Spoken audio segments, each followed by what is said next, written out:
Hey everyone, it's Mara Allard, and I didn't know what I wanted to talk about today. So when I don't know what to talk about today, I asked Spirit, and they said talk about Keeper of Flow. The Keeper of Flow.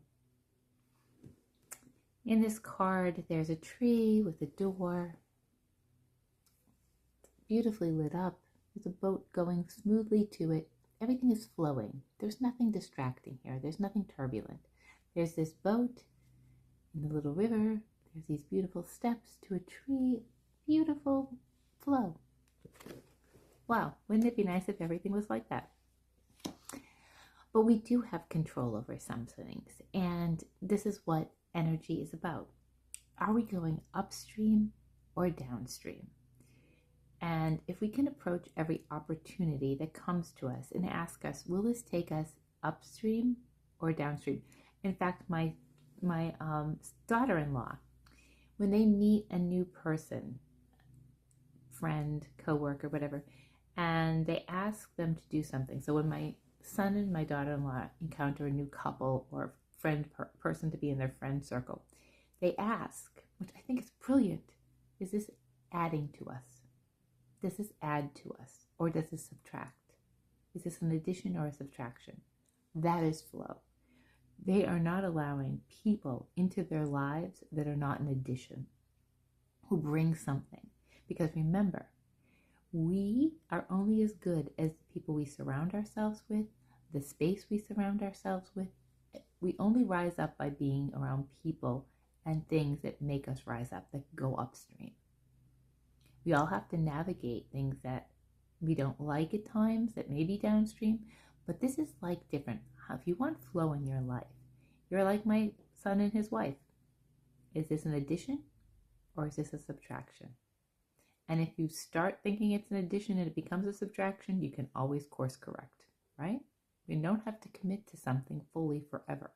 This is our life, our choice. Now, I've spoken about this before, but I once met a person that I asked her to be a partner in something we were doing in a workshop. And she said, I'll let you know in 48 hours. 48 hours seemed like a really long time to make a decision, but she had had Lyme's disease and had learned that powerful lesson that if it wasn't an addition, if it wouldn't be beneficial for her, she had to give it a hard no. And she gave herself 48 hours to make that decision. It's powerful. We do have that ability to say, let me think about it for a day and I'll get back to you. And in the answer you can even say could be no. I'm just protecting myself. We don't want to upset the apple cart, so we don't want to hurt people's feelings. And we feel that we're being overly productive, that this is going to be really good for us. But in fact, it can be making us go downstream.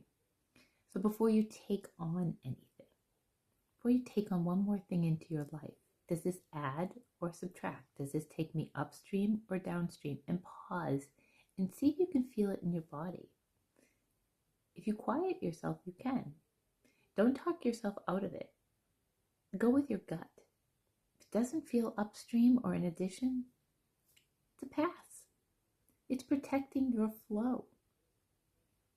When I see my schedule getting overcrowded, I'm like, it's downstream. It's subtracting. It's subtracting from what I need for myself.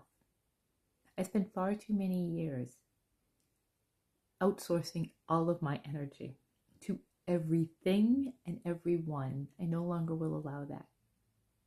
I actually have a to-do list. This is a good little tip. I have it on my calendar every Monday to block the week for myself. So every Monday morning I sit down at my calendar and I look. And I put blocks around things so that I give myself enough space for my own time. Otherwise, I will just be going downstream instead of upstream. I now put myself on the calendar and block every day aloud. So if I have a client, I block before and after, and then I give myself room to breathe before I would have another client. That is not how I operated before in my old life, but it is essential to me now to stay in the upstream, to stay in the flow of this world.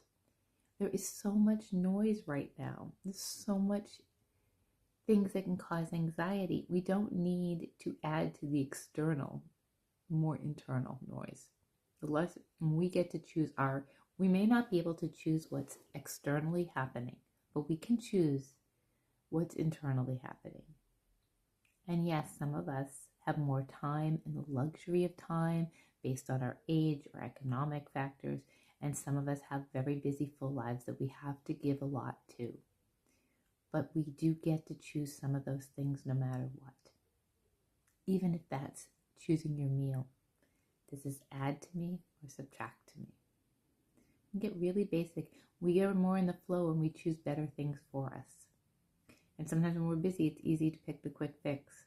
But if we start to really care that our energy is one of the things we can control, we make better choices. So here's to flow. Here's to addition, not subtraction, to upstream, not downstream. And that if we see ourselves, if we make a decision that we think is an addition and it becomes a subtraction, permission granted to erase that from your life. And it may upset somebody, but that's okay. Have a great weekend.